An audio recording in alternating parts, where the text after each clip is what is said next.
Por primera vez en la historia de Colombia, un expresidente de la República deberá rendir indagatoria ante la Corte Suprema de Justicia que lo señala del delito de manipulación de testigos. Ese dudoso y deshonroso honor, Camila, le correspondió a Álvaro Uribe Vélez, quien deberá comparecer ante el alto tribunal acompañado de sus abogados. Pero Ana Cristina, ¿por qué no le explicamos a los oyentes realmente cómo empieza esta historia? Para que podamos entender por qué razón es que termina el presidente Álvaro Uribe pues teniendo una audiencia de indagatoria ante la Corte Suprema de Justicia. Camila, en el año 2012, el entonces representante a la Cámara, Iván Cepeda, empieza un periplo por las cárceles de Colombia como miembro de la Comisión de Derechos Humanos. En ese recorrido se entrevista con decenas de paramilitares que se acogieron a la Ley de Justicia y Paz. Uno de ellos es Pablo Hernán Sierra, quien ayudó a fundar el bloque Metro de las Autodefensas Unidas de Colombia, que funcionaba principalmente en Antioquia. Sierra manifiesta haber estado en la hacienda Guacharacas. Los fundadores y creadores de lo que se terminó llamando bloque Metro son el señor presidente Álvaro Uribe Vélez, Santiago Uribe, su hermano, Santiago Gallón, Luis Villegas y Juan Guillermo Villegas. Y es que precisamente la hacienda Guacharacas es muy importante en toda esta historia, pues ese predio está íntimamente relacionado con la vida del expresidente Álvaro Uribe y con el proceso que hoy lo tiene llamado a rendir indagatoria ante el magistrado Augusto Reyes en la Sala Especial de Primera Instancia de la Corte Suprema de Justicia. Sí, Camila, pero además en la hacienda Guacharacas han ocurrido hechos tan importantes en la vida del expresidente como la muerte de su padre, Alberto Uribe Sierra, en 1983, a manos de quienes serían guerrilleros de las FARC. Pero también ha sido el escenario de otros hechos que enmarcan este territorio como el lugar de disputa entre paramilitares y guerrilla. Pero bueno, Ana, volviendo a las entrevistas del entonces representante a la Cámara, Iván Cepeda, en ese periplo que el representante estaba haciendo por las cárceles, no solo obtuvo el testimonio de Pablo Hernán Sierra, también obtuvo el de Juan Guillermo Monsalve, quien le manifestó cuando se encontró con el señor Cepeda en la cárcel, pues que quería tener una reunión con él y que todo lo que él le contara en esa reunión y en esas entrevistas, pues quería que terminara siendo de conocimiento de la Fiscalía General de la Nación. En primer lugar, el señor Pablo Hernán Sierra, en agosto del año anterior, quien fue comandante del bloque Cacique Pipintá de las Autodefensas Unidas de Colombia.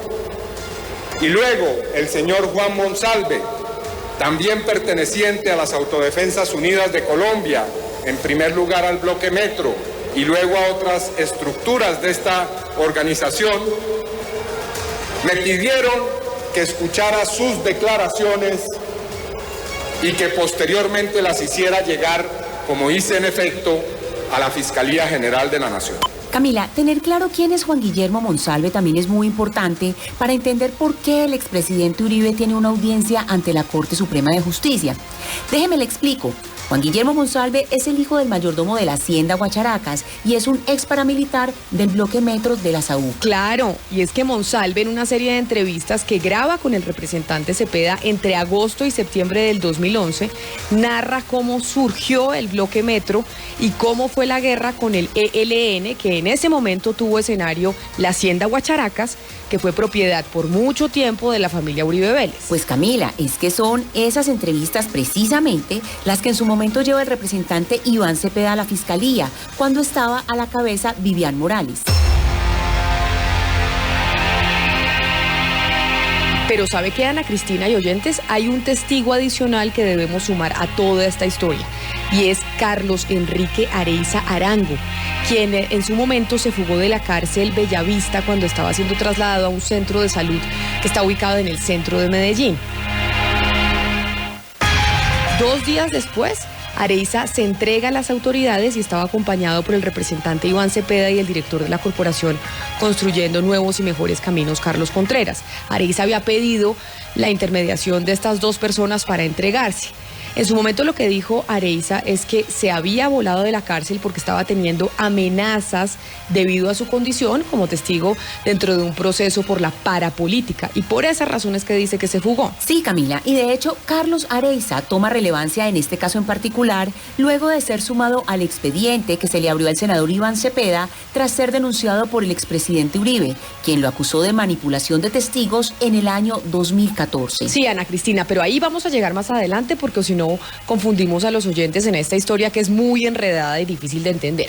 Sigamos con la cronología del caso. Y ahora vámonos para abril del año 2012, cuando el representante Iván Cepeda, después de recoger todas estas entrevistas e información en las cárceles de Colombia, realiza un importante y sonado debate sobre la Hacienda Guacharacas, el bloque Metro y su relación con el expresidente Álvaro Uribe. Acuérdese usted, Camila y oyentes, que precisamente como antesala a ese debate, el 16 de febrero de 2012, el expresidente Uribe interpone una denuncia penal contra el representante, cuyo radicado es el 38541. Y es ese, precisamente, el principio de esta larga lucha judicial que tiene el expresidente Uribe hoy en la mira de los jueces. Este debate, por lo tanto, tiene por objeto realizar control político sobre las investigaciones que han debido adelantarse y que deben adelantarse por los crímenes de lesa humanidad que se han cometido en el municipio de San Roque, nordeste antioqueño y otras zonas aledañas desde mediados de la década de 1990 e igualmente por la eventual responsabilidad que en tales hechos podría tener el entonces gobernador de Antioquia, Álvaro Uribe Vélez, su hermano Santiago Uribe Vélez, los hermanos Juan Guillermo y Luis Alberto Villegas Uribe y los hermanos Santiago Gallón Henao y Pedro Gallón Henao. Pero la historia no para ahí. Recordemos que en el 2014 el expresidente Uribe llega al Congreso de la República como senador y en ese contexto también es elegido como senador Iván Cepeda, que antes era representante a la Cámara.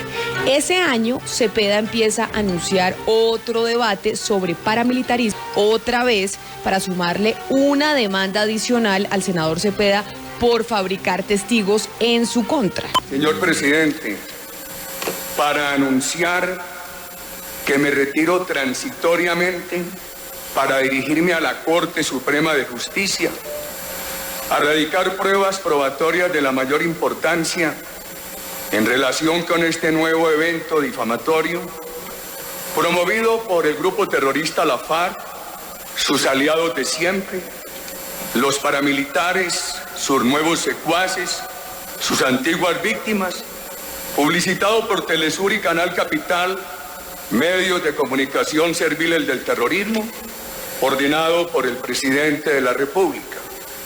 Este evento difamatorio hace parte de la cadena de intervenciones del senador citante en medios de comunicación, en la plenaria y en comisiones.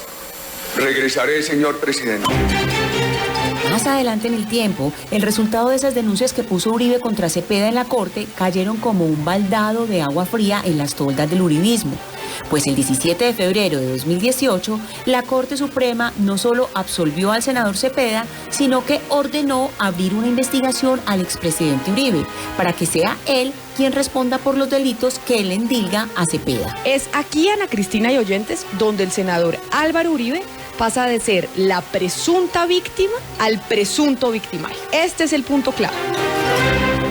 En 2012, el expresidente Uribe denunció penalmente a Cepeda por haber presuntamente manipulado a Sierra y Monsalve para que declararan contra él y su hermano Santiago.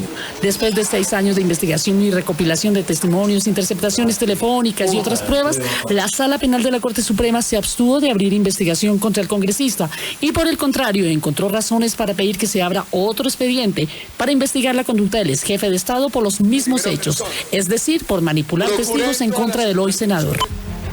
Y es aquí, Camila, donde toma mayor relevancia Carlos Areiza. ¿Se acuerdan? El otro testigo que les había dicho al principio que era clave. Pues en 2015 se habló de una carta que Areiza había enviado a la Corte Suprema denunciando presiones del senador Iván Cepeda y un supuesto ofrecimiento de 100 millones de pesos a cambio de declarar en contra de los hermanos Álvaro y Santiago Uribe Vélez.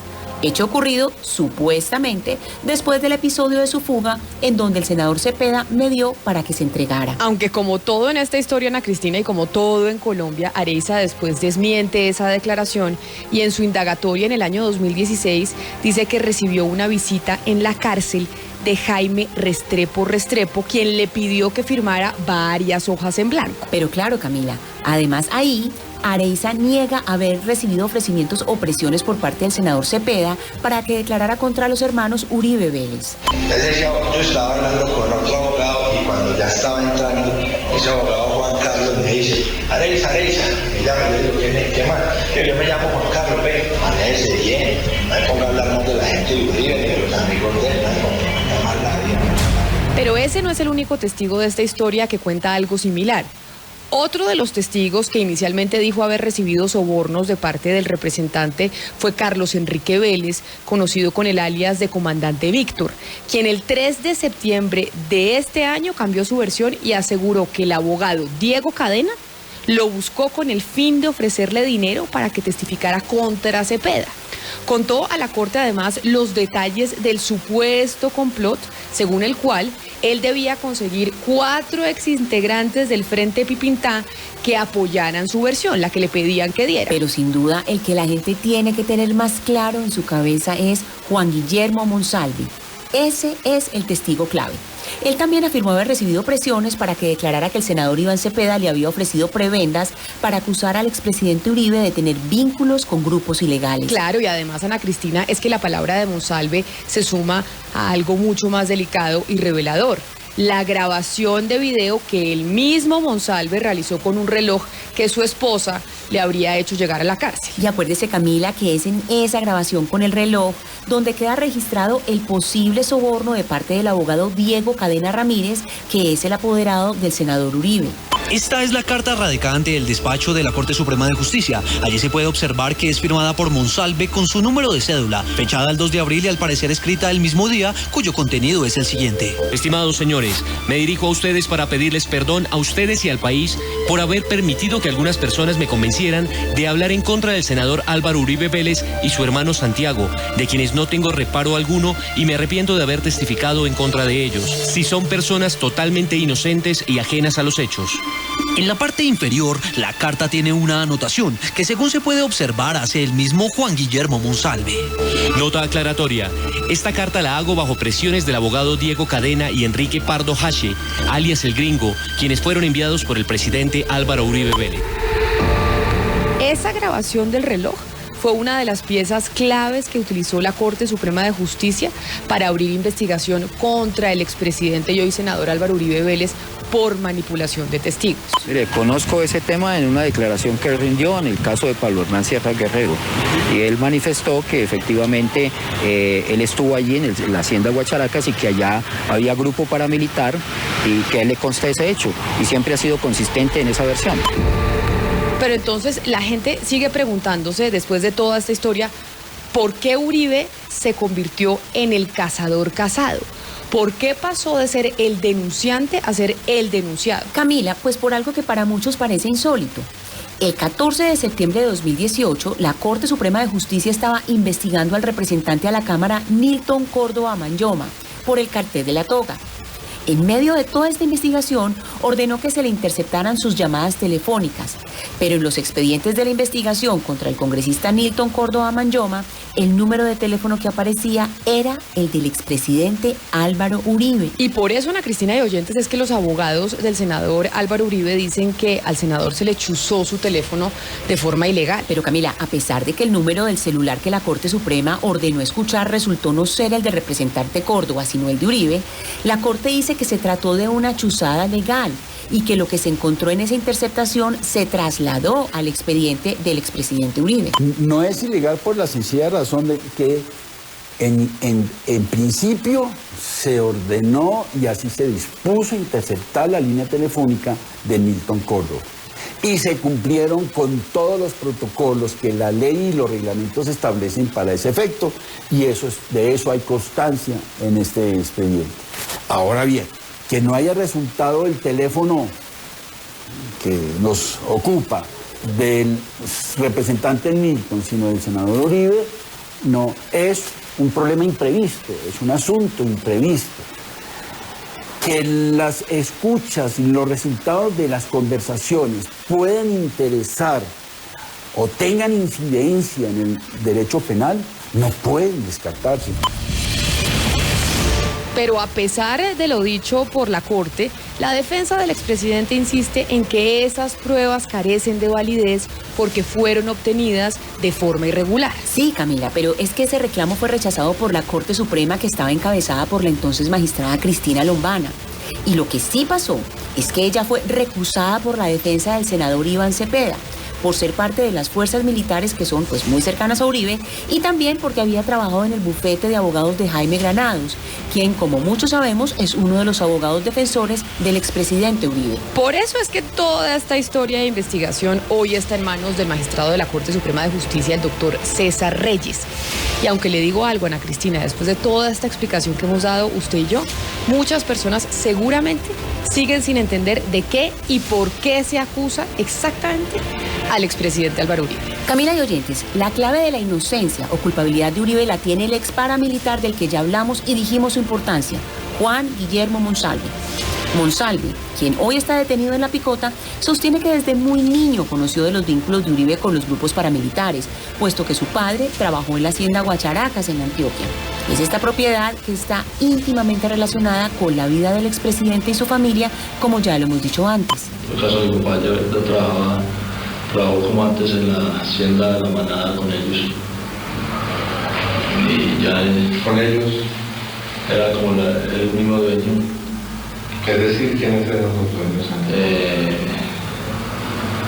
Alberto Uribe Sierra, padre de Santiago y Álvaro Uribe.